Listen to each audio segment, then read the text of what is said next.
Welcome to Lean Agile Edinburgh. And this very sunny night, it's great to see such a huge turnout, so thanks for coming along. For those who don't know me, I'm Stephen McCain. I'm one of the organisers of Lean Agile Edinburgh. We've got a few other organisers here. We've got Ray, and Andrew, who's up the back. So how many people are first timers to a Lean Agile Edinburgh meetup tonight? Who's the first? That'll be why we didn't have as many as this last one. So, great you all come along tonight. Please stay involved. And for those that have not managed to make some of the other meetups in the last few months, please keep involved. At the end tonight, I'll be talking about the next meetup and perhaps some ideas and some requests for our next meetup. But it's great to see so many new faces here tonight. And yeah, please stay connected. Tonight has been kindly hosted by Fangio. Big thanks to Fangio for hosting tonight and also putting on some drinks and refreshments. Neil Ski from Fangio is going to say a few words. Yeah, okay, so I've got two things to say. One is a legal necessity. So in the event of an emergency, a continuous ringing bell will sound. I'll show you all what that sounds like. Leave the building following the fire exit signs. So there's one exit to the right of the kitchen, and the other exits are out the doors you come in and to the left and right. That's also where the toilets are, by the way. So if you want the toilets, they're out the main door and to the left and right. And then the assembly point is opposite the Pure Gym downstairs. And I think that's it. The other thing I want to talk about just really briefly, because I know you're all kind of keen to listen to Uncle Bob, is about Fangio itself. So just out of curiosity, hands up who doesn't know what Fangio is. I'm just checking that none of the people holding the hands work here. Okay, so Fangio is on it was started in 2009. So there were 6 co-founders, all British. And the idea behind it is daily fantasy sports.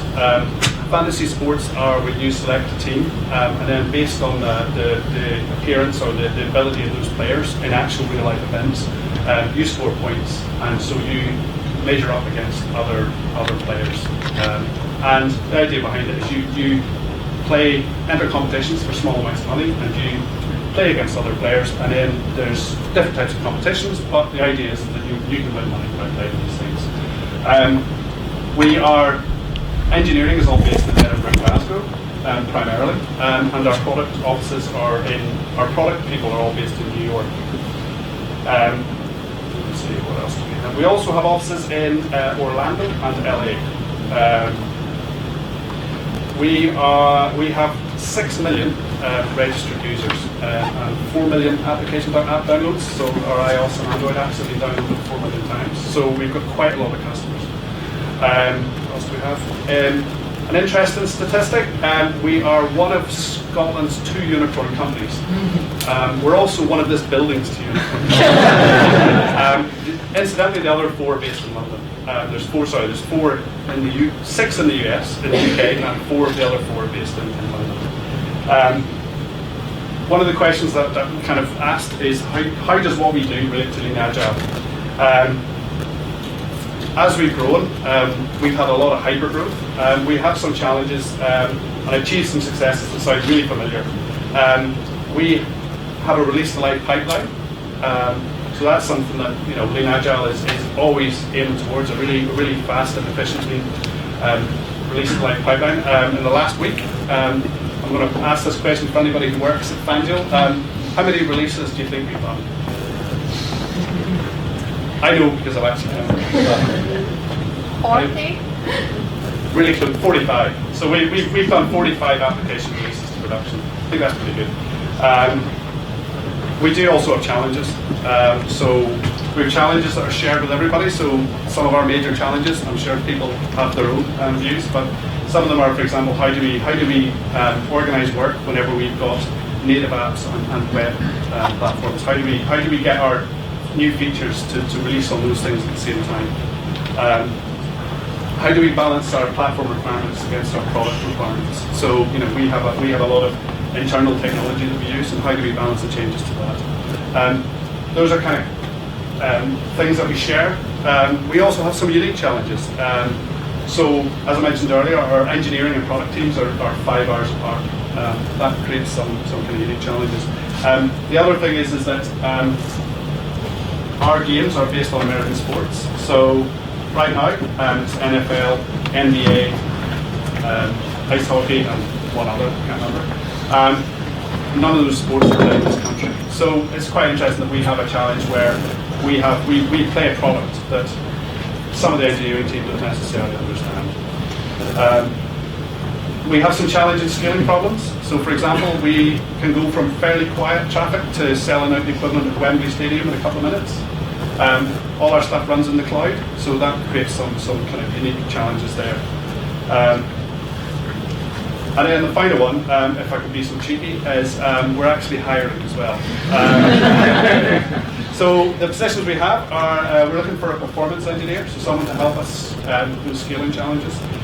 We're also looking for software testers, Java engineers, front engineers, UX researchers, and product designers. And if any of those sound interesting to you, Emma, back, who's waving madly, is the person to speak to. By all means, after the event, find her and just chat to her, and she'll kind of talk through those positions a little bit more. So that's it from me. So I think I told you about the fire alarm and a little bit about Banjo.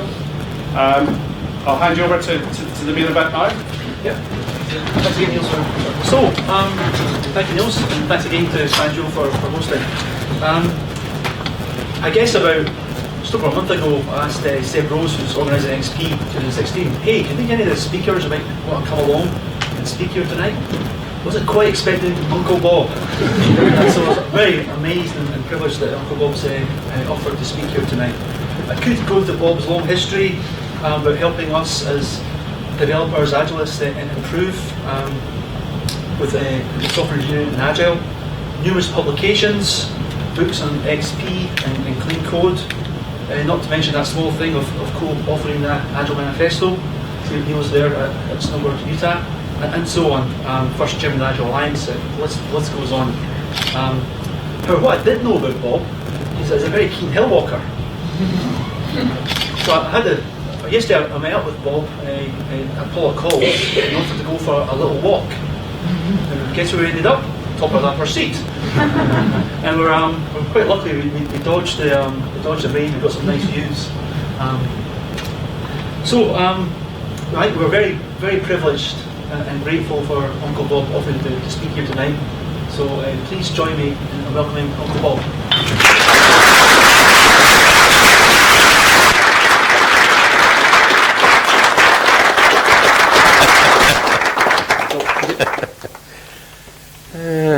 Okay.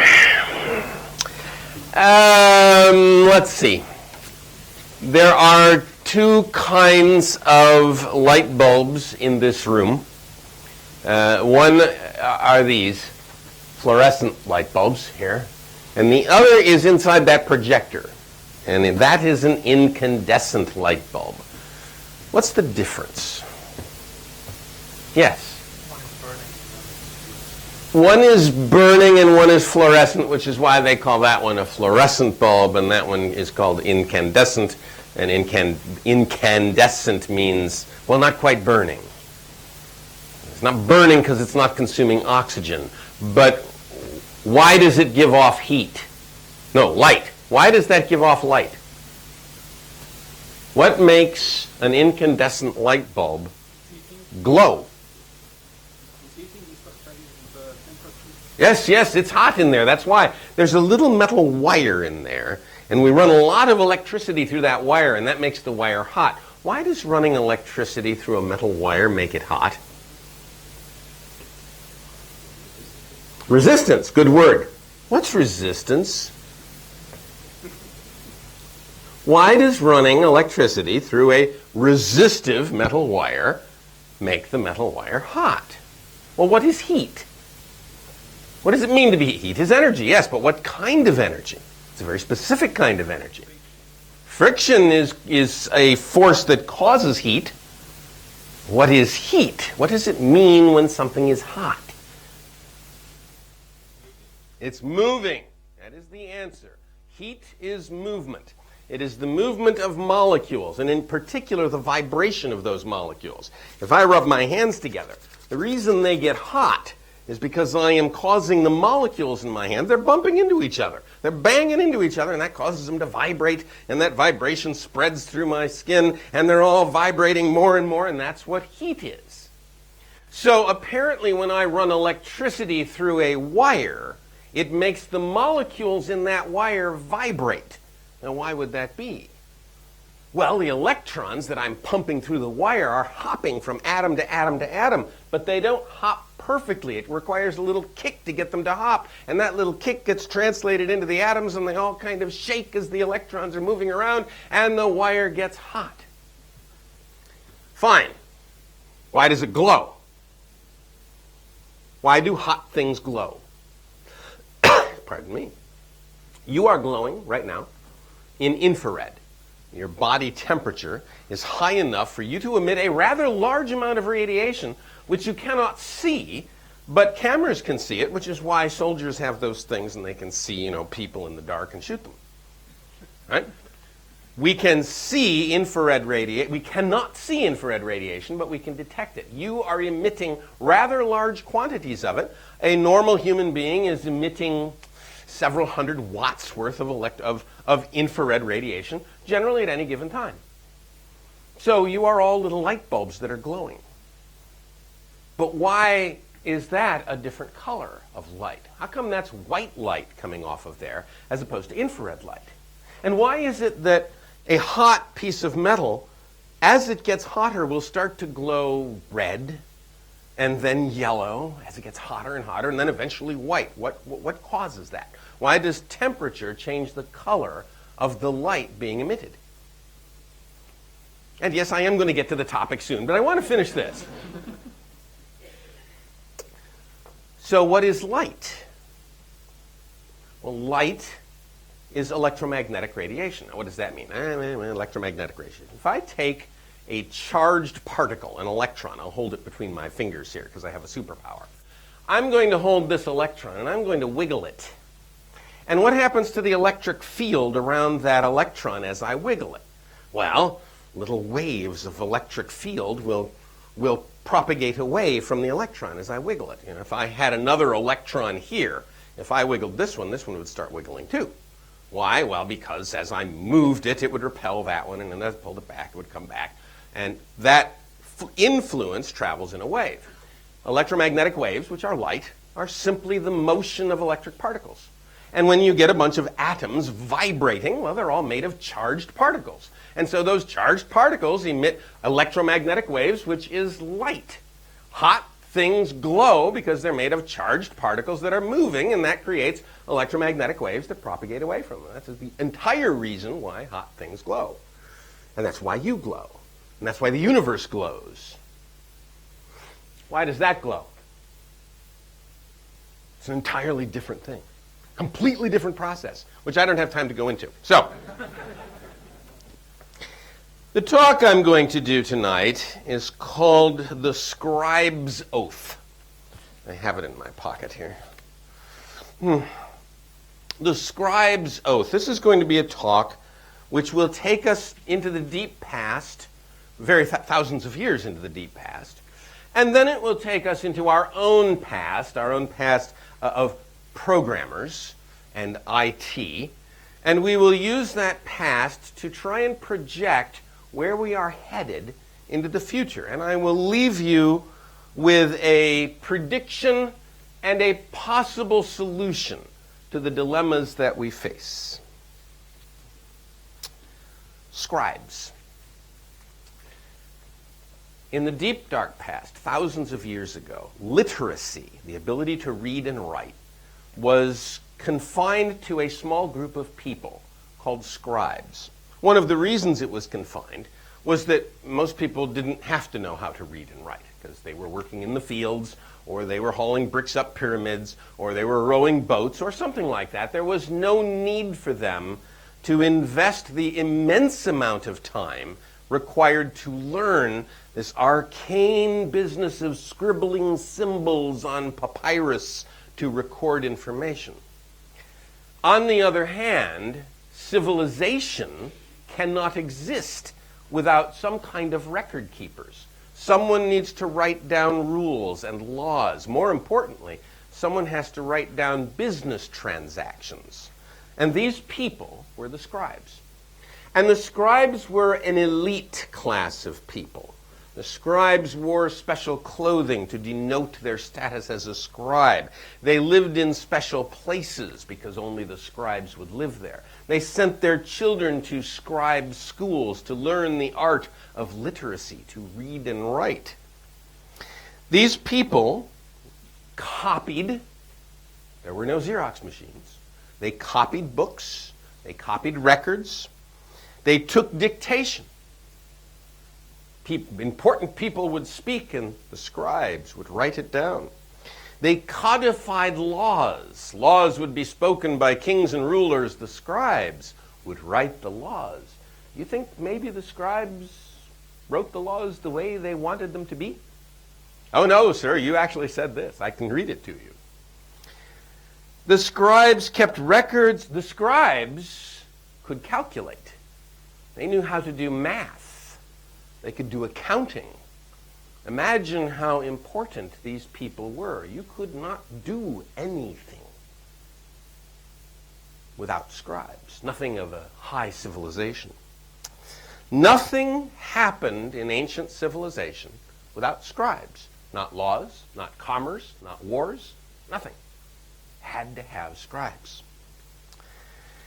The scribes were a lubricant to society. They made things work because of their ability to keep records. They allowed laws to propagate. They allowed history to be accumulated. They allowed commerce records to be recorded. They were the oil that made the society work. They also knew many languages. They knew more than one language because languages were fairly isolated in geographical terms. So scribes would be able to take from one language and translate into another. They were polyglots. They knew multiple languages and multiple writing styles. They had special writing styles for short dictation, different writing styles for laws, different writing styles for commerce. They were elite. If you were a scribe, in Egypt, for example, you mostly lived in court. You were so important that you lived roughly where the pharaoh lived, close to the pharaoh. Or if you were in one of the outlying communities, you would live where the ruler of that community lived, or very nearby. You would be inside the walls that protected the most important rulers. You were never to be conscripted. You could not be drafted into the military.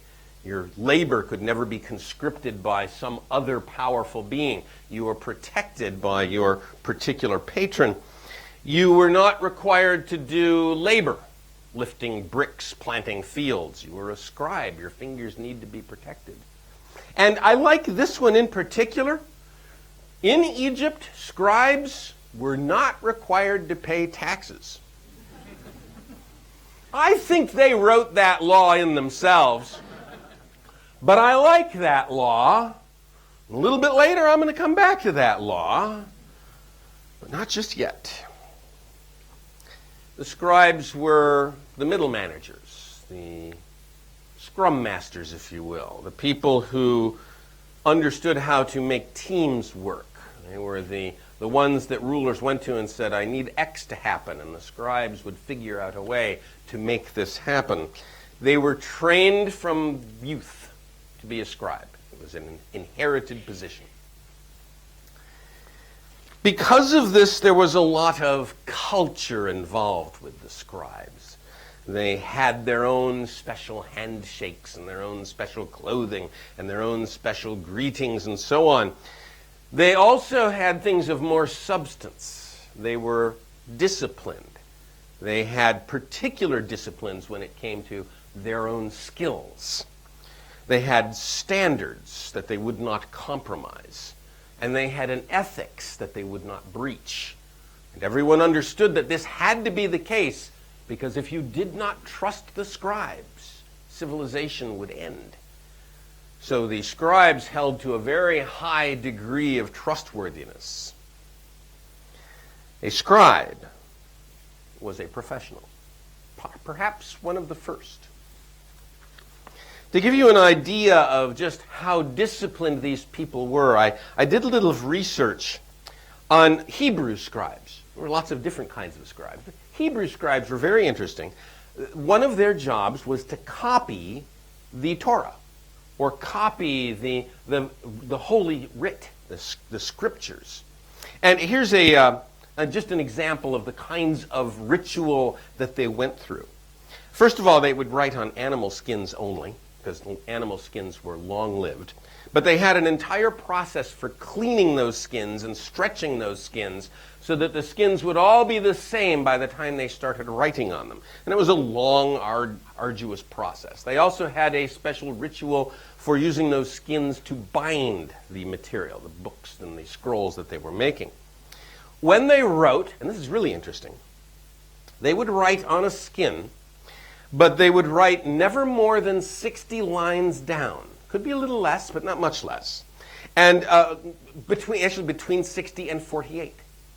The number of lines had to be between 60 and 48, which I find fascinating. We have similar rules today in certain things. They always used a black ink that had a very special recipe that we don't have anymore. The recipe is now lost, but they had a very particular recipe. They made their own ink. As they wrote, they verbalized every word that they wrote. They did not write silently. Every word was spoken out loud as they wrote it on a skin. If they had to write the name of God, which was 4 letters, which are equivalent nowadays to YHWH. Some people pronounce this Jehovah, other people pronounce it Yahweh. YHWH. If they were about to write this word, they had to clean the pen, they had to use a brand new clean pen. Then they had to wash their body. You cannot write the name of God with a dirty body. Then they would write the 4 letters and continue on. A document once produced, being a copy of a previous document, had to be reviewed within 30 days. So someone else had to take the old document and compare it to the new document within a 30-day period. And they had a particular review process. No more than 3 pages, no matter how big the document was, and those documents could have been 40 or 50 pages, no more than 3 pages could contain an error. If any more than 3 pages contained an error, the entire document was not destroyed, but it was filed in the error bin, and the copy would have to be redone. So they held themselves to an extremely high standard. They would count the number of letters in the original and compare that to the number of letters in the final. It had to be exact. They would count the number of words in the original, compare that to the number of words in the final. That count had to be exact. They would count the number of paragraphs in the original and compare that to the number of paragraphs in the final. You can imagine why they're doing this. Did someone forget a space? Did someone forget a line, a blank line? Paragraphs, words. They're making sure that the separations are all still there. No 2 letters could touch. There had to be a gap between every letters. There could be no ink bridging those letters. The middle paragraph had to be the same as the original document. The middle word had to be the same as the original document. The middle letter had to be the same as the original document. These were checksums. Very creative and specific purpose checksums used by the reviewer to make sure that the document was correct. Then, of course, they were only stored in special places. That's fortunate for us because the Dead Sea Scrolls were found in one of those special places. And so we have these documents that are 2,000 years old, and we learned a lot from them. And they could never be destroyed. They could only be buried. But you're not allowed to destroy them, sort of like Git.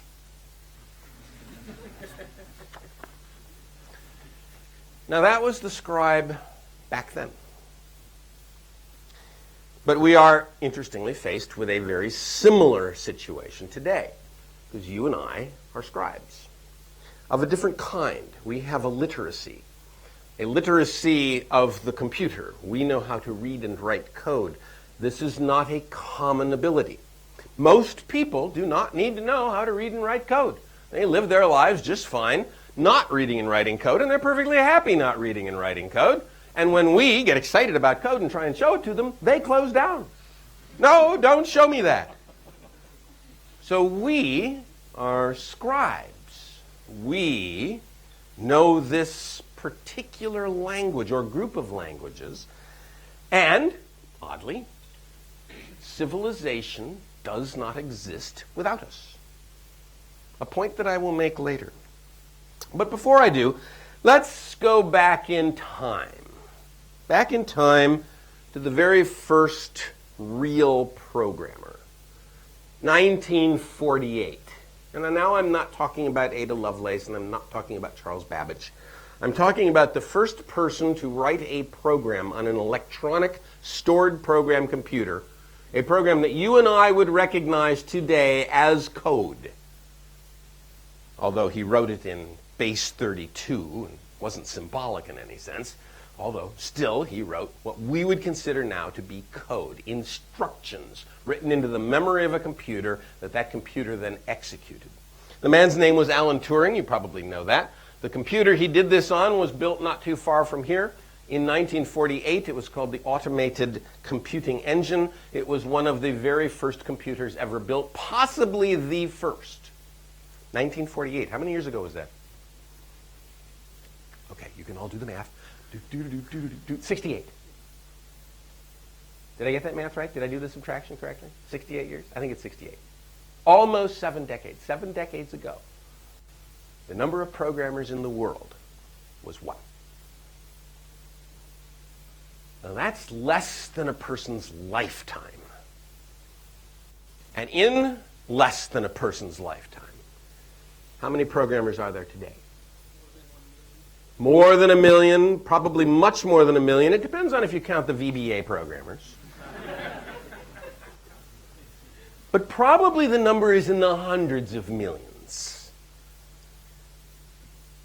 How do you get from 1 to hundreds of millions in 7 decades? This can't be linear growth. It's impossible that would be linear growth. It must have been some kind of exponential growth. And if it's exponential growth, then it must have a doubling time. What is the doubling time? How often does the population of programmers double? And you can do the math. And you can search out the history as well. And what you will find is that very roughly, the population of programmers doubles every 5 years. Now think about that. Every 5 years, there are twice as many programmers as there were the 5 years before. Every 5 years, the number of programmers in the world doubles. This implies something very troubling. Half the programmers in the world have less than 5 years experience. And this is always true. As long as we are doubling at a rate of 5 years, half the programmers in the world must have less than 5 years experience, which puts our industry in a state of perpetual inexperience. We cannot gain a large group of experienced people compared to the very large group of inexperienced people. We cannot win that race. Most industries do. Most industries eventually accumulate a large group of very experienced people who can guide the less experienced people. Our industry cannot, simply because of its wild growth. This wild growth often leads people to believe that software is a young person's game. Old people leave it. We didn't leave. We're all still here. There just weren't very many of us to begin with. It also means this. The mistakes that I made 30, 40 years ago will have to be made by you.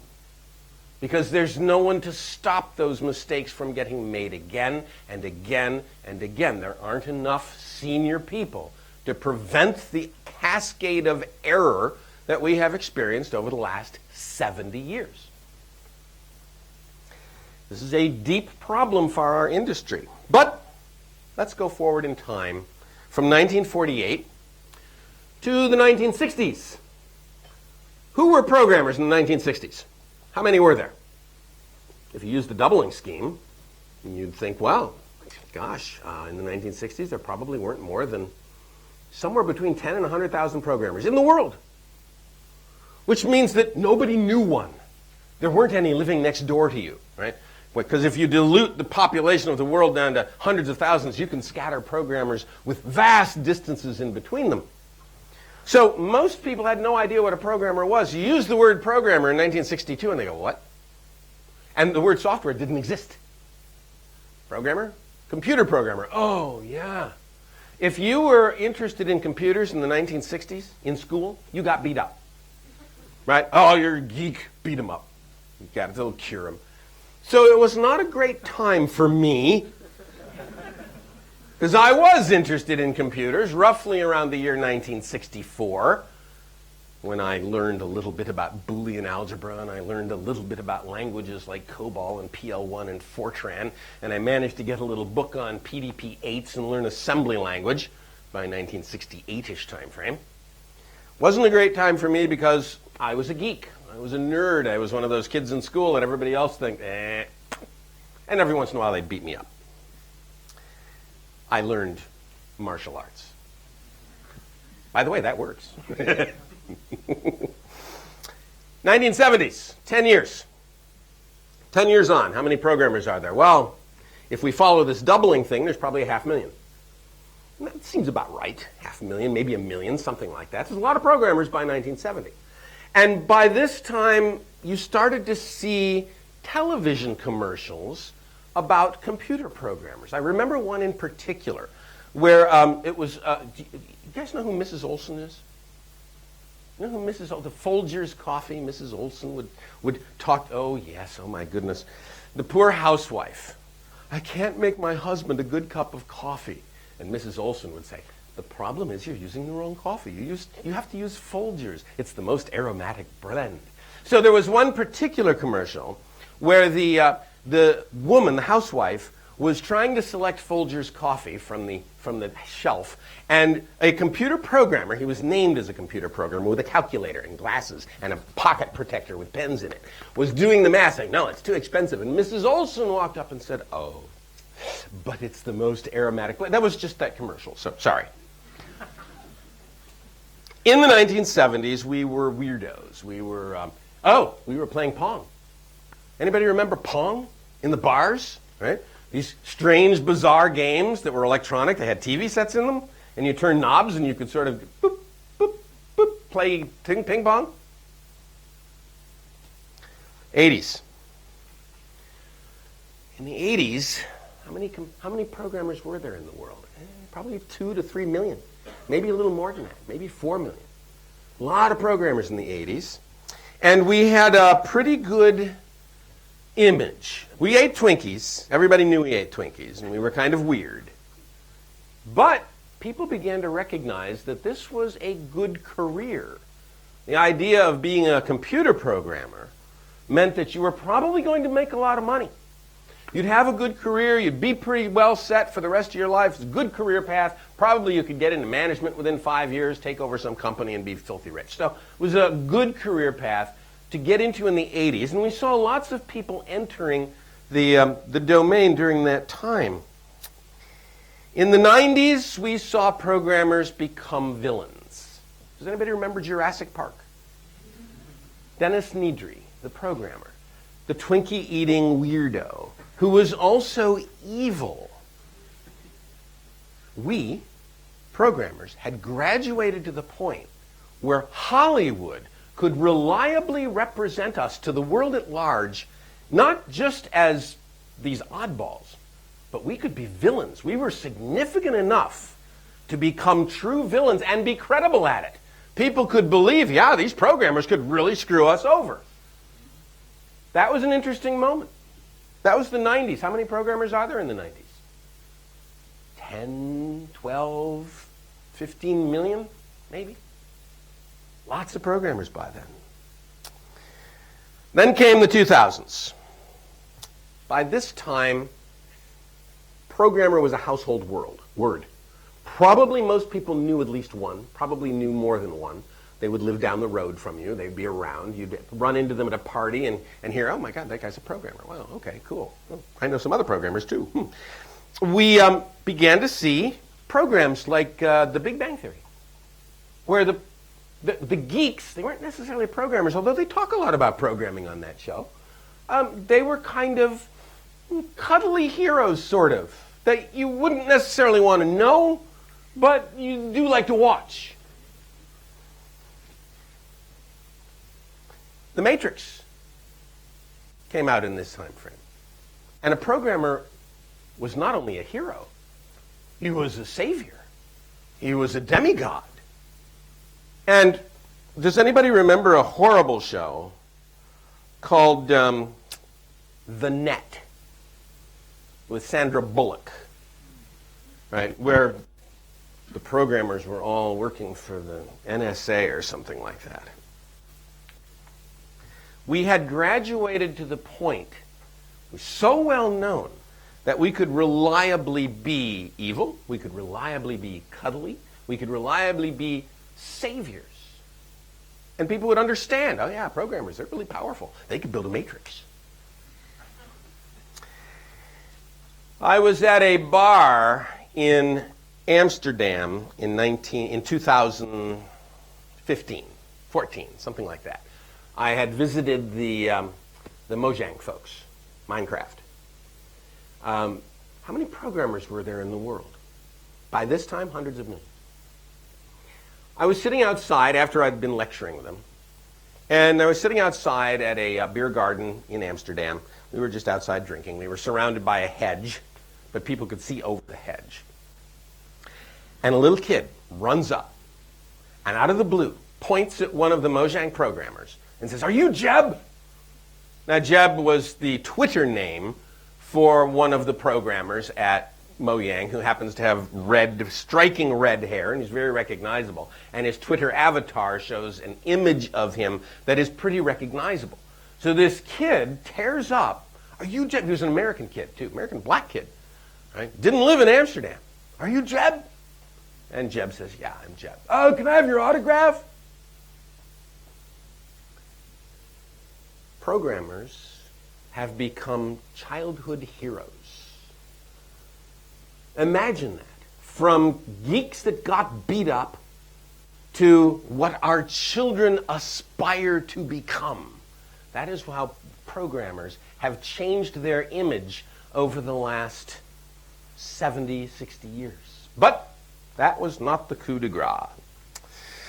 The coup de grace occurred last year when the CEO of Volkswagen America testified before Congress and told the Congress of the United States of America that Volkswagen had violated the environmental protection rules because of a couple of programmers for whatever reason, to quote him. And he didn't quite pull it off, because I think everybody went, uh-huh. But he tried. He tried to pull it off. He tried to turn us into the scapegoats, the evil underneath, the ones who had done the dirty deed. And in fact, in that regard, he was right. Because it was some programmers who wrote that code. Now, maybe it wasn't for whatever reason. Maybe they were told to write that code, that lying, cheating code. But they wrote it. And you and I should feel offended by them, that they would write code that lied and cheated. You and I should take the view of the ancient scribes and say to ourselves, we cannot have that amongst our ranks. We cannot have programmers who lie and cheat in their code. Because if we allow that, no one will ever trust us again. In some sense, that was the final arrival. We arrived. We became the scribes. We became the indispensable people whom the world better trust. Because if they don't trust us, they're going to have to do something else, and we're not going to like it. Software is a kind of literacy, as I said before, and we are the elites of that literacy. Nothing happens in our society nowadays without software. How often does your grandmother interact with software every day? Well, I'll tell you, it's probably on a minute-by-minute basis, because there's not much she can do in her house or outside at the store or anywhere else without interacting with a software system. You can't buy anything without interacting with the software system. You can't sell anything. You can't drive your car. You can't use a taxi. You can't use the phone. You can't turn on the microwave oven. You can't wash dishes. You can't wash your clothes. You can't do anything without interacting with a software system of some kind. How much software is in this room running at the moment? And forget all the laptops and smartphones. In the walls of this room, how much software is running? In the ceiling, how much software is running? Look at these things hanging there. What are they, microphones? You think there's software in there? Who wants to bet? There's software in there. You know why there's software in there? It's cheaper nowadays to put a little digital signal processor with a C algorithm doing fast Fourier transforms than it is to put an inductor and a capacitor in there to filter out 50 cycle hum. It's just cheaper. So yeah, there's some code written in that thing, written at 2 in the morning by some 22-year-old geek. Right? And that's okay with me because he's not going to hurt me. But the ones out there in the cars, how much software is in a modern car? Anybody know? And not a Tesla. A Tesla is just over the top. A normal, modern car. How much software? 100 million lines of code. 100 million lines of code in a normal car. And most of that code is in the entertainment center and in the GPS receiver, and you don't need to count that. But there is code that controls the engine. And the connection between the engine and the accelerator pedal used to be a hard link. You used to stretch a cable when you pushed on that accelerator and it would twist a little valve in the carburetor. But nowadays, you push on that accelerator pedal and there's a little A to D converter that converts that to a signal that a little computer picks up and goes, oh, he's pushing on the accelerator. And then it tells the fuel injectors to inject more fuel. There's software in there interpreting your foot pressure on the accelerator. Oh, and on the brake. There is software interpreting your foot pressure on the brake. There is software, you don't want to know this, there is software interpreting your pressure on the steering wheel. The steering wheel is still a hard linkage in most cars. Although most cars, most very modern cars nowadays, have little servo motors that can turn the steering wheel itself. My wife has a car. It's just a regular old Jeep, nothing really too fancy, but it has a front-looking camera, and that camera can see the lane markings on the road. And if it sees that you're between the lanes, it turns on a little green light on the dashboard. You're between the lanes. Right? Now, if you drift across the lane marking, it will turn a little green light yellow.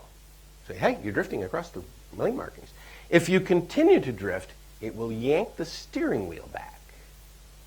The software controls the steering wheel. This should scare the hell out of you. Because who wrote that code? Who wrote that code? And what was their process? And do they have tests? Did they write tests? Did they pair on it? For God's sake, it's controlling the steering wheel. How many people have been killed by cars? The software in cars. And the number is in the dozens right now. There have been cars that have just completely lost their minds, from a computer's point of view, where the computer says, oh, I need to put the accelerator down and not let him touch the brake. And these cars would accelerate out of control and smash into things. And the number of people killed by incidents like that is well above 10. It's in the dozens. The number of people injured is well above 100. There have been fairly large lawsuits paid out over these kinds of issues. You and I have to face something. We are killing people. We did not get into this business to kill people. We got into this business because we wrote a little program in BASIC once that printed our name 1,000,000 times, and we thought that was cool. But here we are. We are in a business that is now killing people.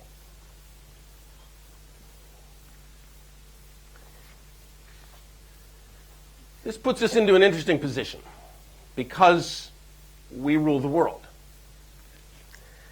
Other people think they rule the world.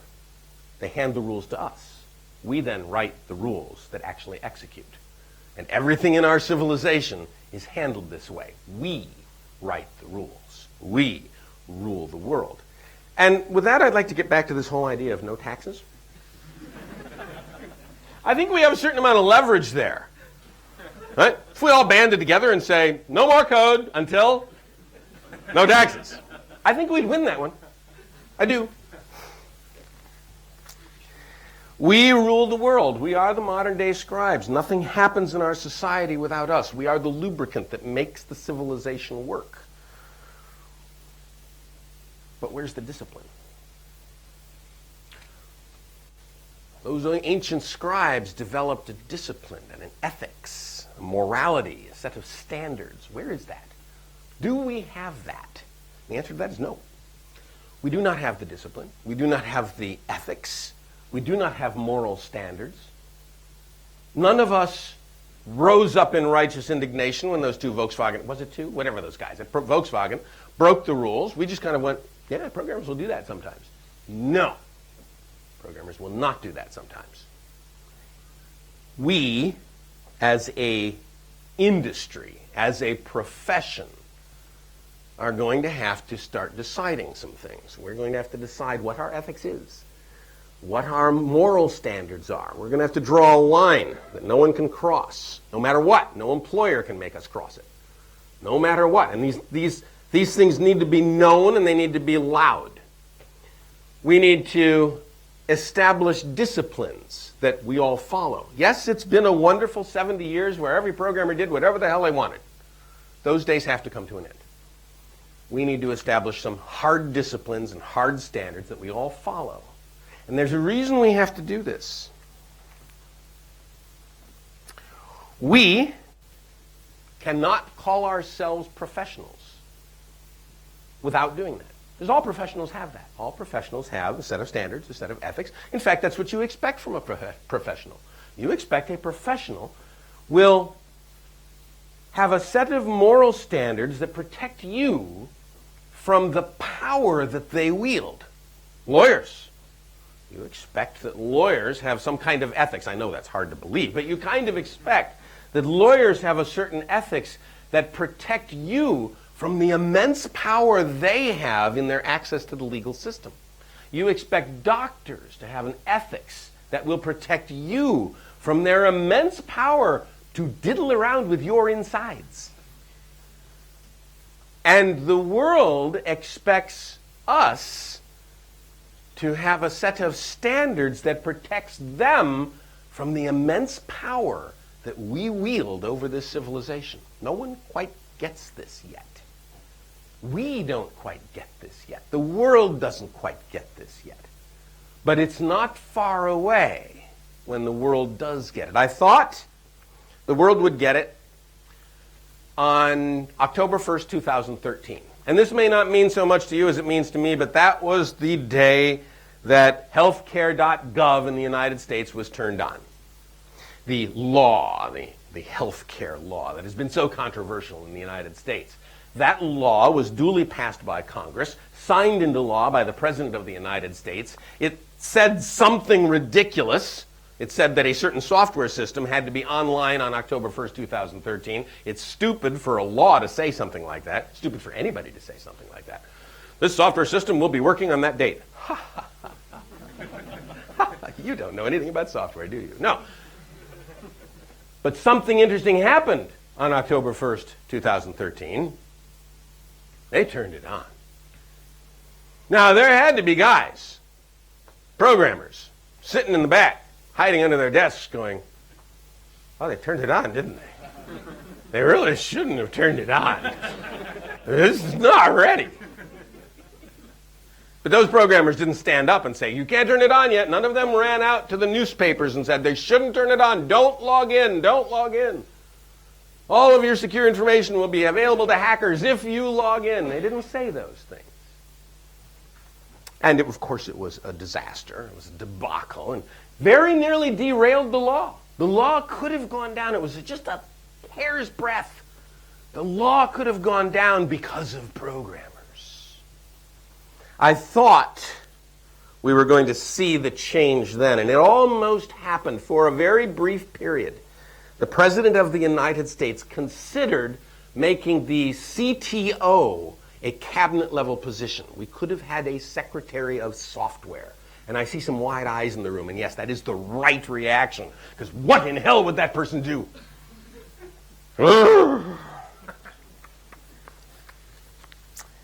It was not healthcare.gov that caused the change, but something will. Someday, some poor programmer, hopefully not in this room, but some poor programmer is going to do some dumb thing, and it might not even be that dumb, and 10,000 people will die. And you can imagine the scenario. What could cause 10,000 people to die? Some kind of aircraft accident or cruise ship accident or nuclear reactor accident, some kind of bizarre accident that will be traced down to some poor schmuck of a programmer who put a plus sign where he should have put a minus sign, and 10,000 people die. And when this happens, and it will happen, it's not a matter of if, it's a matter of when. When this happens, the politicians of the world will rise up in righteous indignation, as they should, and they will point their fingers squarely at us. Oh, they might go to the managers first, but then the managers will say, it was the software developers who did it for whatever reason. And the finger will wind up pointing right at us, as it should, frankly, because it was our fingers on the keyboard. It was our code that did this. And the politicians of the world will ask us the question. And it's a simple question. How could you have let this happen? And we better have an answer for him. If our answer is, well, my boss told me I had to do it, that is not going to cut it. And the politicians of the world will then do the only thing they can do, the only thing they're not even very good at doing. They will pass laws. They will regulate us. We will become a regulated industry. They will tell us what languages we should use, what frameworks we should use, what platforms we should use, what machines we should use, what processes we have to follow, what signatures we have to get, what books we have to read, what courses we have to take.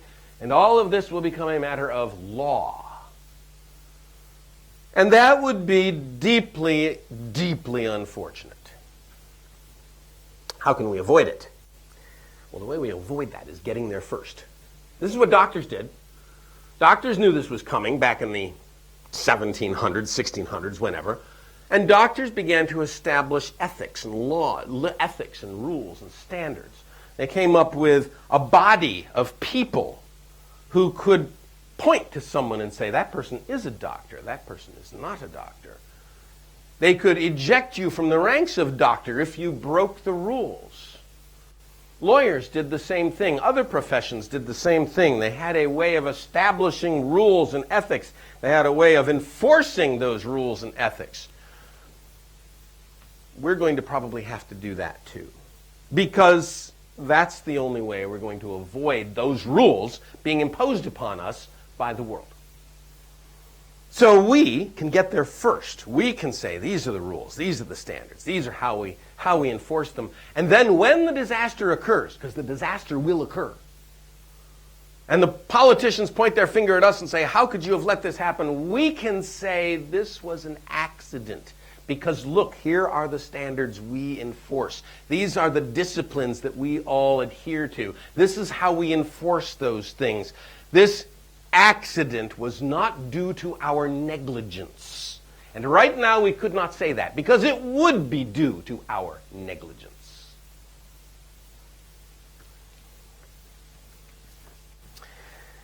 So what would a set of standards like this look like? I'm going to recite for you something I call the programmer's oath. Something that I think captures at least the minimum of what you and I should promise as professional programmers.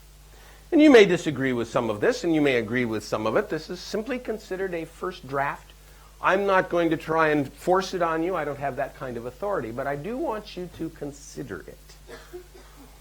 In order to defend and preserve the honor of the profession of computer programmers, keep that one in mind. It is an honorable society that we should belong to, and we should do what we can to preserve that honor. I promise that, 1, I will not produce harmful code. I left it this vague because I feel that it is probably each individual that will have to determine what harmful means until, of course, a board of inquiry is set up. You know, if somebody violates the rules of the EPA, a board of inquiry could be put up and say, well, those programmers wrote harmful code, you're not programmers anymore. That would be interesting. But number one, you promise you will not write harmful code. Harmful. Harmful to what? Well, that probably means it doesn't have defects. Does code have defects? Programs always have defects. Are defects like normal? Do we always expect code to have defects? Why did we ever start thinking that? When did it become acceptable to release code with defects? Nowadays, we do it as a matter of course. People will just put up code on the internet and say, this is an alpha. If you use it, it'll probably crash, but go ahead and try. When did that become acceptable? When did that become honorable? It clearly isn't. It's clearly careless. I will not produce harmful code. Harmful to what? Harmful to my users. I will not produce code that is harmful to my employer. I will not produce code that is harmful to my fellow programmers. How many of you have been slowed down by bad code? Significantly slowed down by bad code. That code harmed you.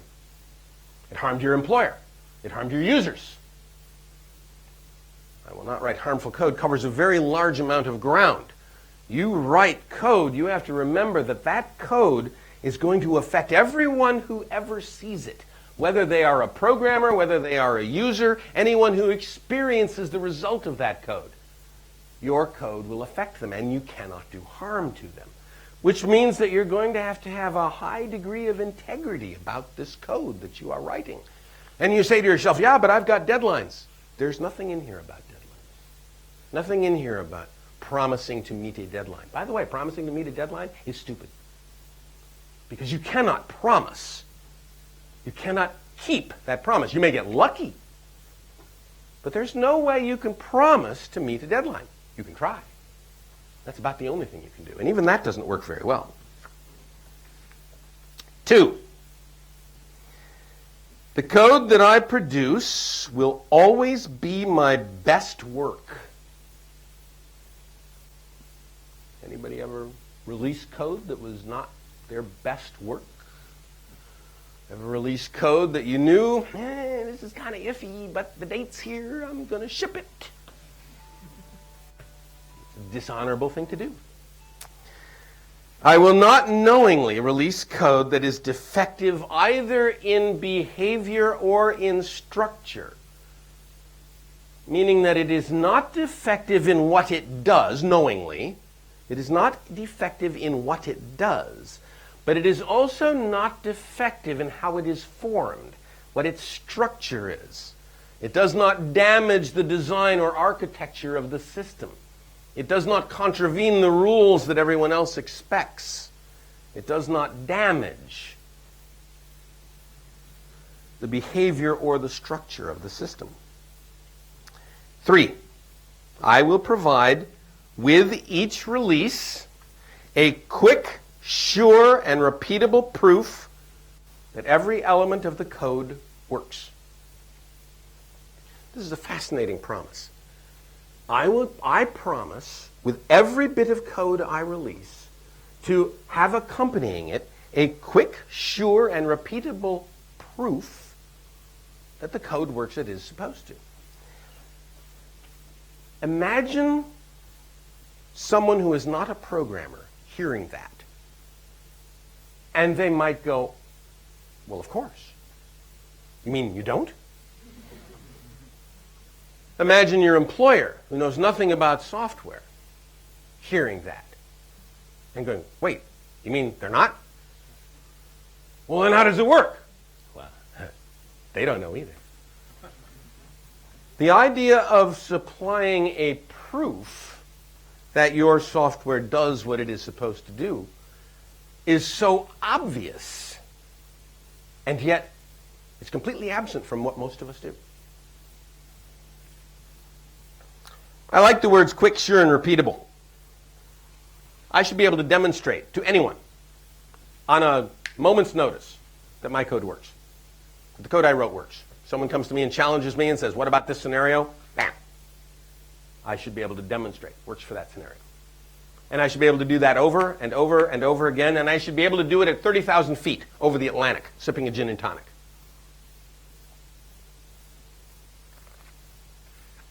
4. I will make frequent small releases. I will not impede progress. How do you impede progress? By holding the code out, by preventing other people from accessing it, from not releasing it quick enough. I will make frequent releases. I will release the code often. I will let other people into it often. I will not hold it as mine. Does anybody remember old source code control systems? When somebody could check out a module, prevent you from getting at it, and then they'd go on vacation. And you'd have to break all the rules and unlock it, and then you'd have to modify yourself, and then there'd be this horrible merge at the end, and the guy would come back from vacation and say, what'd you mess with my code for? Well, we had a bug. I don't want any of that. I don't even want that to last for a day. Quick releases. Less than a day long. I will fearlessly and relentlessly improve the code at every opportunity and will never make it worse. This should also be obvious. Humans make things better over time, at least in theory. Humans improve things over time. The house you live in should be getting better and better, not worse and worse. The car you're driving should be getting cleaner and cleaner and better maintained. Everything you touch, everything that is yours, you should be improving over time. That's what humans are at least able to do. And that should be true of our software as well. Your software should be getting better and better with time. The system you are working with should not be rotting and degrading. It should be getting better. The design of the system should be getting better with time. The structure of the system should be getting better with time. The performance of the system should be getting better with time, of course.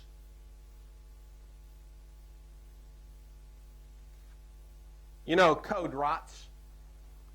Anybody seen code that is rotted over time? It is not biological material. It does not rot by itself. People rot it. We rot it. The actions that we perform cause the rot. But by the same token, our actions could reverse the rot. 6. I will keep productivity high. I will do nothing that decreases productivity. That's an interesting one. I'm not going to do anything that decreases productivity. I'm going to keep productivity high. How do I do that? What do I do to keep productivity high? Well, that goes into the code again. I can't write bad code because that would slow down productivity. I can't create defects. That would slow down productivity. I need to maintain a good test suite because that'll increase productivity. I'm going to have to make quick releases. That'll make increased productivity. I should communicate outwards to everybody the structure of my code. I should train people on what the code I've written does, so that'll increase productivity. I will increase productivity. I will do nothing that decreases it. I will continuously ensure that others can cover for me and that I can cover for them. Fascinating one. I will ensure that others can cover for me. What does that mean? Is there a guy on your team, if he goes down, the whole product is toast? Do you have like Bill, the database guy? Or Jim, the GUI guy? And if he goes down for some reason, oh man, what do we do? Nobody knows the database. Nobody knows the GUI. This is not acceptable. And by the way, if you are that guy, it is your responsibility to make sure that other people can cover for you. If you are the only guy who knows the database, you've got to train somebody else. You are being irresponsible in holding that information to yourself. You're being unprofessional. And if you are someone else on the team and you don't know the database, you should go to that guy and say, hey, teach me the database. Anybody should be able to step in. No one should be indispensable. We should be able to cover for each other. We make a lot of hullabaloo about teams, software teams. Do you know how teams behave? You got a bunch of guys trying to get a ball down the field. One of those guys goes down. What do the other guys do during that play? They cover that position. They have to cover that position. They're still trying to get the ball down the road. Down the field, we have to be able to cover for each other if we want to call ourselves a team. Teams cover for each other. A guy on board ship has a job, but there's somebody else on board ship that knows that guy's job. For obvious reasons, people go down on board ship, and you don't want the whole ship to go down. We cover for each other by teaching each other, by learning from each other. There are ways of doing this. I won't belabor you with the ways, but I want you to think about the fact that you need to make sure that somebody else knows what you're doing, just in case you go down. 8. I will produce estimates that are honest both in magnitude and precision. I will not make promises without certainty. I will produce estimates that are honest in both magnitude and precision. What's the difference between those two things, magnitude and precision? I can get this job done in 10 months. That would be magnitude.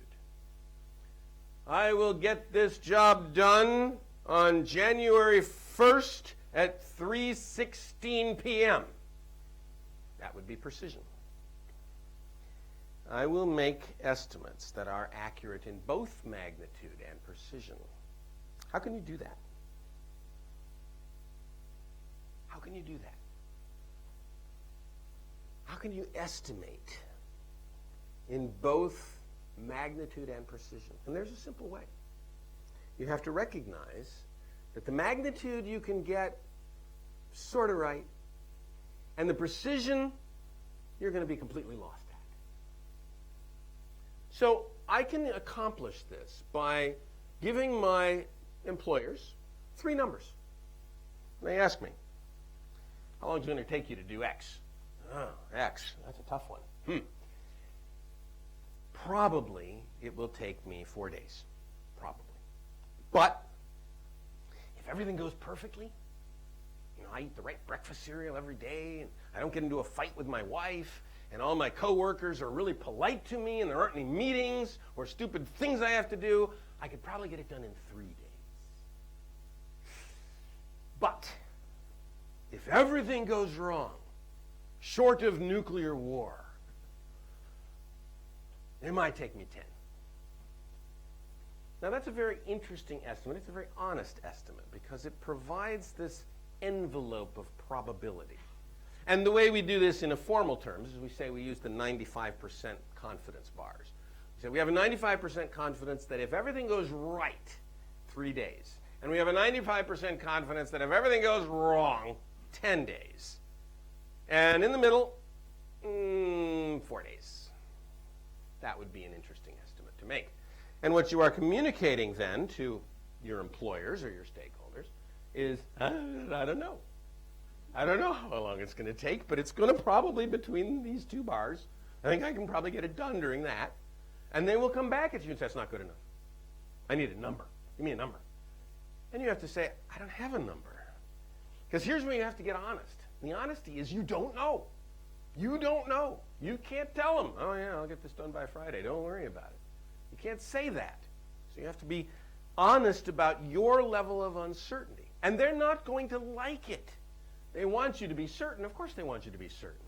They want to eliminate as much variability as they can, and you cannot let them badger you into reducing your uncertainty. You have to make sure you communicate it properly. And some of the tricks they will use to make you feel guilty and say you're not a team player and all of this, but the last one they'll do is this one. They'll look you square in the eye. There's guys in the room who have probably done this. Right? They'll look you in the room and they'll say, well, will you at least try? And the answer to that is, how dare you imply that I am not trying? By what right do you look me in the eye and accuse me of not trying? I have been trying this whole time. There's no magic beans in my pocket. There's no magic ring on my finger. I cannot alter reality. I have told you what my level of uncertainty is, By the way, you probably shouldn't use those words. You might want to soften it a little bit, but your internal reaction should be that one. It should be outrage. Because it sounds so reasonable. It sounds so well, you would at least try. It's a manipulation. And you should realize that's a manipulation. You're being manipulated. You're being manipulated to give a commitment. And that's something you should never do. Here's the bottom line of this oath. I will make no promise without certainty. You can promise things, but only if you're certain. If you're not certain, then what you must communicate is the level of your uncertainty. 9, I will never stop learning and improving my craft. We are not laborers. We do not learn our trade and then practice our trade the same way for the rest of our lives. We are a profession, and a profession that is growing and becoming ever more intricate and complicated.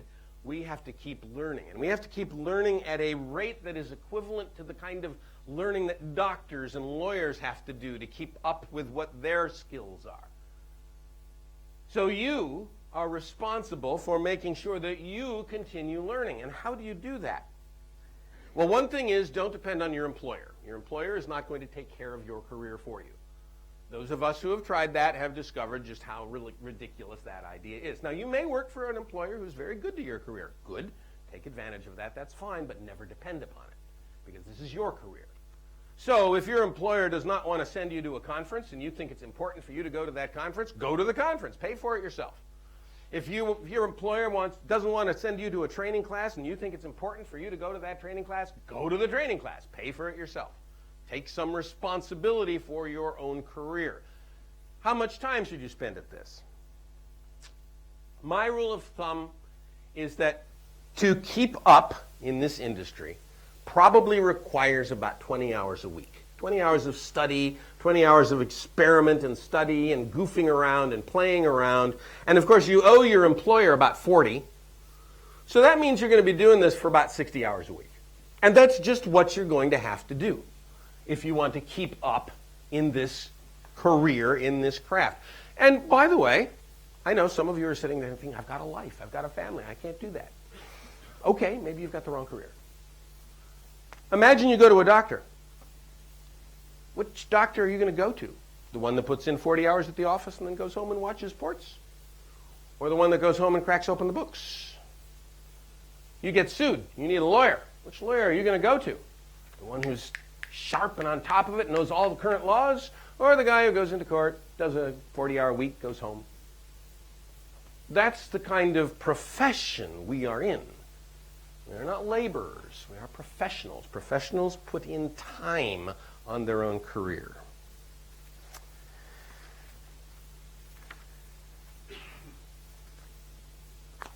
And with that, I think I will close this talk. Thank you all for your attention. Are there any questions?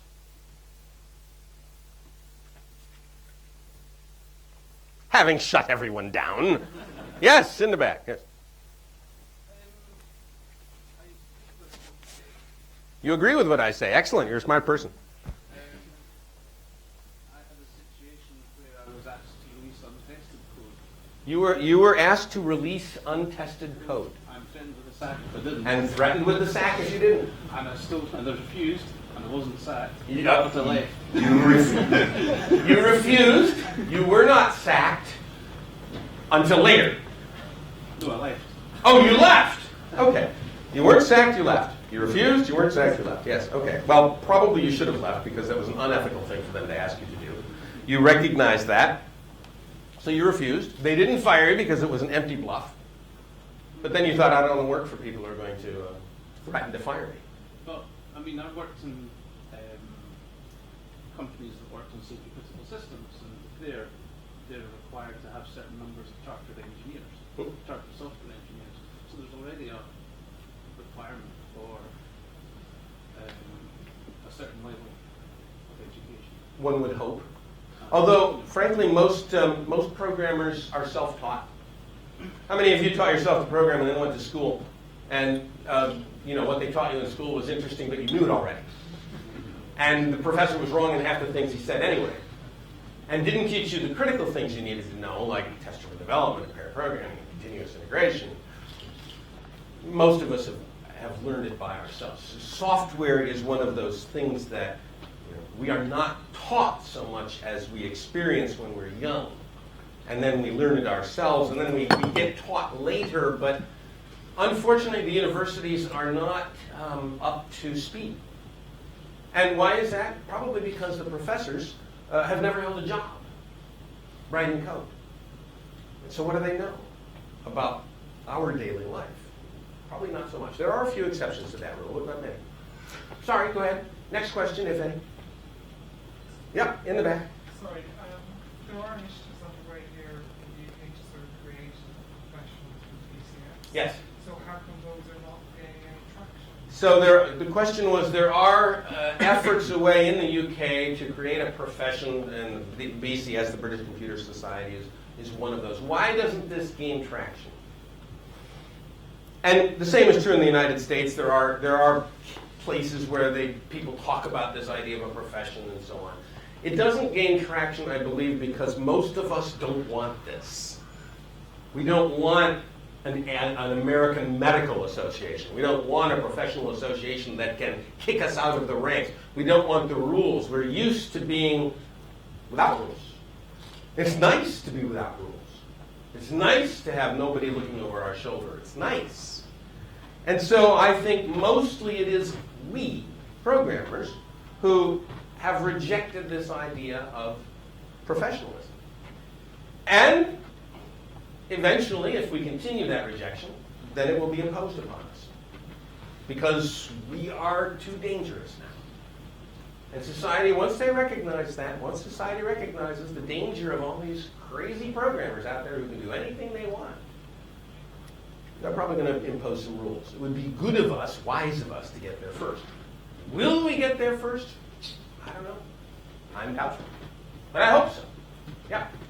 So you say it is our collective responsibility to impose this on ourselves. Yes. What is our individual responsibility to do Ah. now?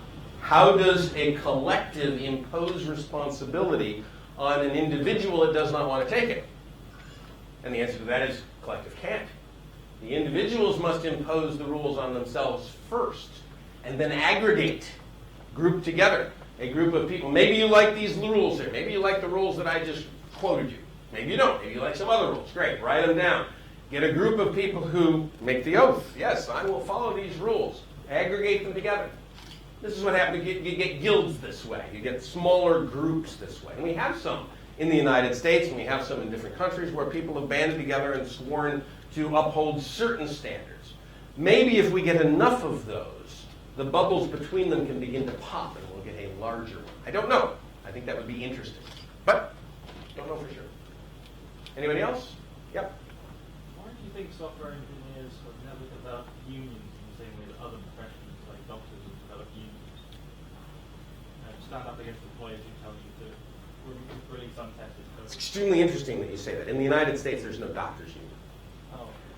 Maybe here in the UK there is, I don't know. But in that case, you have a very different situation since the government is the employer. And then governments like to have unions. And I'm not going to go into all the politics there. In the United States, doctors don't unionize. They're professionals. They're independent. And of course, the government is trying to change that, which some of us think is very scary. Lawyers don't have unions in the United States. There's no lawyers union. There's a bar association, but they don't do labor negotiation. Doctors have a medical association, but they don't do labor negotiations. They're not a union in that sense. But those professions do have organizations that defend the ethics of the profession. Both of those do, and we don't. Anybody else? Way in the back. You mentioned that most sort of spend 20 hours a week or thereabouts doing your own thing. Yes. The labor being rise to the top. What about those who can't? You say they can't rise to the top? Okay, so the question, I'm going to rephrase the question. I said that a professional ought to be spending 20 hours of their own developing their career in order to rise to the top. I actually didn't use the words rise to the top. I just said to defend and develop their own career. And then you said, what about the people who can't spend the extra 20 hours? Are they not going to rise to the top? And the answer to that is, you probably know some folks who can't spend that time for whatever reason, and you watch their career, and you see their career stagnate and begin to drop. They're not learning the new languages, they're not learning the new techniques, they're not learning anything new. They can do the old job, but there's less and less and less of the old job to do. How many COBOL programmers are here in the room? Ooh, that's 0. Imagine that. Had I asked that question 30 years ago, most of you would have raised your hands. Is there still COBOL to be done out there? Yeah. Are there still a few COBOL programmers out there? Yeah. Will there be 10 years from now? Either they're all going to die or all the jobs are going to dry up. I'm not sure which. But you don't want to be in that situation where you're going down the hill. Yes? We had a question on the live stream from Chris, who did ask if you thought a programmers union should be formed. I don't like the idea of unions. I don't think we need anybody to negotiate labor rates.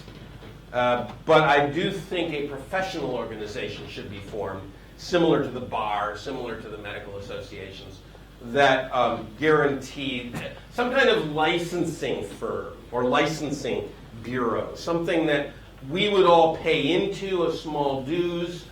They would then regulate our community. They would be able to establish certain ethics. They could convene boards of inquiry. They could actually revoke licenses. That's the kind of thing that I think we're probably going to have to eventually have. But before we get even close to that, we're going to have to agree on what the rules are.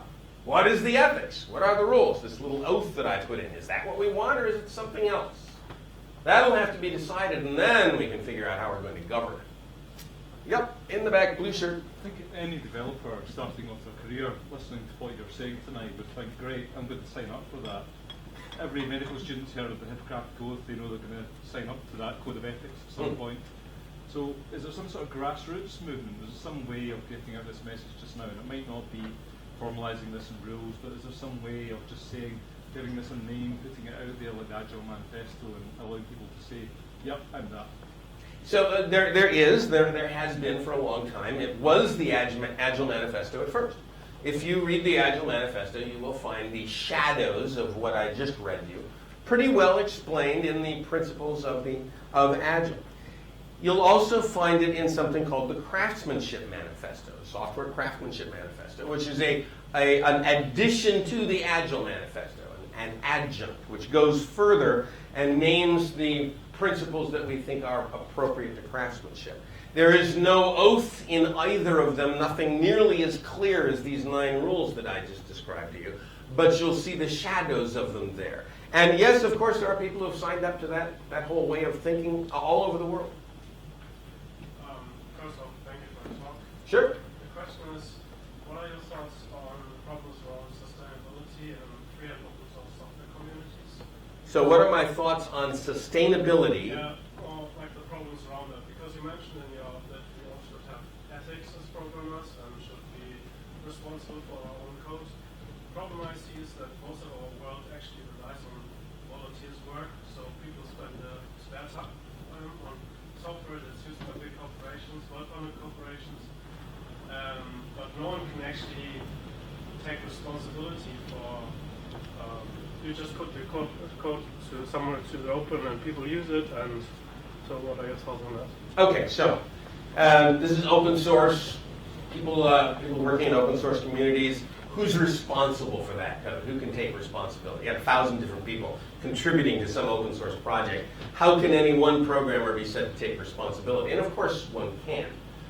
But you, as a contributor to the open source community, or you as a contributor to any software project, can take personal responsibility for what you do, for the things that you do inside that code. So the very first thing is just to realize that these 9 rules are personal rules. You promise to do them for no other reason that you think they're valuable. You promise. And when you're working in open source or when you're working anywhere else, you follow those rules. Now, how could it be enforced? How could an open source community point to a person and say, well, that person broke the rules, he shouldn't be a programmer anymore? That would be very difficult. You'd have to convene some kind of board, and it would be an ugly procedure, which I doubt would get done very much. But Git is a great resource if you want to blame somebody. Yeah. Oh, that was still you, right? Sorry, Yeah. Maybe that was maybe a phrase of that not as intended, but my question is really more headed towards the sustainability of the community. So the question is not who is the one to blame, but how does it work that the whole world, as you mentioned, is built on top of software and makes tons of money, but on the other hand, it's essentially we are the ones writing the code, and we might be just volunteers who happen to spend their Saturday evenings working at home and fixing bugs for those big corporations. Yes. That's my question. What do you think of that? Well, I think if you're fixing bugs for big corporations and you're volunteering, then you got a problem. Because they ought to be paying you for that, especially if they're making money at it. Right? Why would you volunteer to make money for someone else? Now, I don't know if that's what you're getting at. Sustainability of the community. Right? I'm not quite sure how to answer you. If you're going to volunteer, that's fine, great, volunteer. But volunteer for something where somebody else isn't making money off your effort. That would bother me a great deal. If you are going to help someone who is making money, you should make some money too. Simple. I think. I'm not quite sure we're connecting. Yeah. Just one other thing. We talked a lot about coders and their impact. I talked a lot You've about. talked a lot about coders and programmers Yes. and their impact on the development Yes. of software. But there are other parties involved in this: analysts, testers, project managers. So how do you get an integrated view of the profession? Is it just a code of ethics for programmers, or are you looking at sort of a code of ethics for anybody involved in the development of? I think there needs to be a code of ethics for the entire IT community. I can speak directly to programmers, and I know the most about programmers, so I can talk about an oath that programmers might take. I'm not nearly as clear on what a business analyst's oath would be, or a QA tester's oath would be, and I think that probably a QA tester ought to be the person to come up with that, or a group of QA testers. On the other hand, I think yes, right? Every job function is going to have to be part of this. So I can't come up with the rules for QA testers, but maybe some QA testers can. But if are you talking about overarching bodies across these different roles? More or less an overarching body across those different roles, because they're all deeply connected. There might be separate bodies. For example, doctors, there's an overarching body in the United States called the American Medical Association. But then there's also smaller bodies for orthopedists and another smaller body for pediatricians and so on. And they sign up to their little chapters. So again, it might be some layered structure like that. Would certification not cover us? Would certification not cover us? Yes, certification would cover us, but not as we currently conceive it. Because right now we currently conceive of certification as something you do a minimal amount of effort to achieve and you pay money to get it and you get it. So certified Scrum Masters is possibly the most ridiculous thing that we've ever come up with. Sit in a chair for 2 days, pay a lot of money and get a little piece of paper. Meaningless piece of paper because it's only worth 2 days. On the other hand, if you go to school for 8 years and you train under well-respected doctors, then you can get a certificate that has a hell of a lot of meaning. That's the kind of certificate that would do us well. If we had a reasonable apprenticeship program, and you could not attain the title of programmer until you had apprenticed under other programmers who were deeply experienced, and those people had put their signatures on a certificate saying, yes, this apprentice has learned X and Y and done these things, and we think that person is now able to be a programmer. That would be a valuable certificate. That's how doctors do it. I've worked for one company like that. Yes. But had I not worked for that company, I wouldn't know that existed. Yes. Other than on your website. Yes. Yes. I agree. There are very few companies that work that way right now. Because companies don't know. They think programmers are people you just hire. You know, oh, you got Java? Okay. You got Java in your resume? Great. Come work for us. We'll put you in a room, we'll throw media and code will come out. Right? Companies don't know. We do. We understand. It's up to us to make this happen, not companies. Companies aren't going to do it, unless it's companies founded by us. So the kind of problem that you point to is that we're experiencing exponential growth. There's always going to be more programmers with 5 years experience. For the foreseeable For future. the foreseeable future. So for that foreseeable future, how do you make a programmer, for example, apprenticeships scale? Do you see that a code of ethics like this might slow the growth rate, and that might be a desirable thing rather than a third? Has anybody taken a martial arts course? Or joined a dojo, a martial arts dojo? So the number of senseis is very low. The number of senpais is relatively high, and the number of students is very large. And they have this very interesting ranking arrangement where you learn from the person who is 1 belt rank above you. And they set it up so that, if you're going to learn a particular motion, right, they'll get a red belt to help the white belt, and then they'll get a green belt to help the red belt, they'll get a brown belt to help the green belt, and so on. And so they've got a very, very regular and a very sane distribution of knowledge, even though the number of senseis is very small. We could do that. The attrition rate on, like historically, the system of martial apprenticeship is much closer to a 1-to-1, maybe like a 1-to-2, 1-to-3 kind of relationship. Whereas the kind of model you've been talking about is something that was pioneered in high schools in Japan as a way to get people through PE classes. And outside of that, the attrition rate on that's massive. You get people who do 1, 2, 3 belts, and then it kind of tails off. That does happen, yeah. Okay. So is it maybe not a scalable model for? Well, no, I think the model is scalable because if you attain a red belt, you've gotten 2 belt levels up, you can probably do a certain level of work. You can probably find a job. You can probably maybe you could be like an HTML coder or something like that. If you get up to a brown belt level, maybe you could be a systems coder. You could maybe do some assembly language and get into I/O drivers. And if you get up to be a black belt, well, maybe you could be an architect supervising everything. But that kind of level would be conditional on your level of training. I think that might be interesting. I don't know, but I think that's interesting. I don't know what our timing is here. It's about 8:30, and there are beers that need to be drunk. So one more question and we'll close it. And the team in the back there. Can we get from the live stream? The live stream.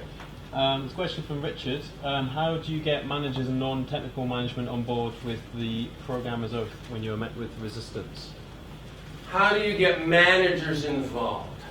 So here's a little secret. We are professionals. Why were we hired? We were hired to tell our employers how to do this job. Right? That's why you hire a professional. You hire a doctor, and the doctor tells you what to do. You hire a lawyer, and the lawyer tells you what to do. That's why you hire a professional. Same thing with us. We are the professionals. When you hire one of us, be prepared to be told what to do. Never ask permission. Is it okay if we write tests? When you're doing that, you are throwing the responsibility of the decision onto your employer. You're handing the risk of that decision to your employer, and of course the employer is going to reject it. I'm not going to take that risk. No, you can't write tests. You don't ask. You don't even bother to ask. Is it okay if we pair program? Don't ask. It's a stupid thing to ask. You know how to get things done. You do what you need to get done. How do you get managers to accept the idea that there's a code of ethics?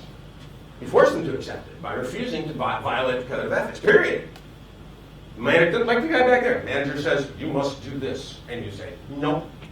It violates the code of ethics. And by the way, that's what professionals do. Professionals are hired for their ability to say no, not their ability to say yes.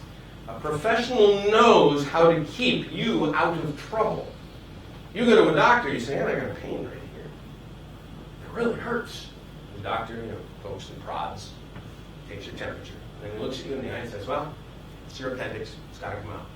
And you pull out your calendar and you say, well, I got a slot next month. And the doctor says, no, it's going to be tonight.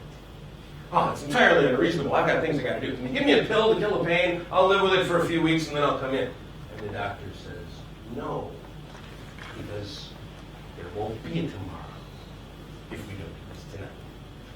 That's how a professional behaves. So when a manager says to you to do something you know cannot be done or know should not be done, you say no. That is the essence of your value as a professional. You can stop the disaster by saying no. And with that, I think I will close. Thank you all for your attention.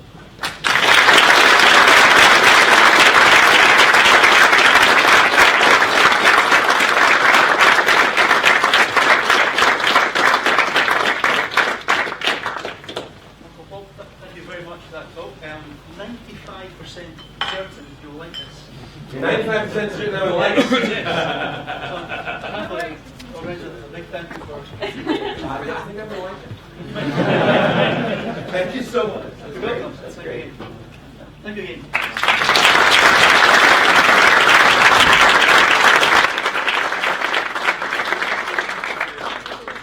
A few wrap-ups. I mentioned at the start about our next meetup on the 21st of June. We still have not secured a venue, so if anybody out there is working with an organisation or they might have a venue available, please get in touch with myself or Ray or Andrew. And also we're thinking for the next meetup, we kind of chop and change at what we do. Sometimes we do lean coffee sessions, discussion group sessions, sometimes we do talks, multiple talks and so on, or workshops. We're thinking for next month probably a number of small lightning talks, 5 to 10 minute talks, or even a bit longer if people want to do it. So looking for volunteers to follow Uncle Bob the next session and follow and put forward some suggestions for some talks like to do. So again, get in touch with the organisers or post on meetup. We hope to get maybe about 10 talks would be great. Okay. For next, I think we're heading to some of the Drinks to the kitchen if people want, and then Yep, onward still to bar basically downstairs, out back, opposite the gym, and behind the Swedish. across the portal bay. Lister. Is it Lister number 9? Number 8. Number 8. Sorry. Okay, so thank you again.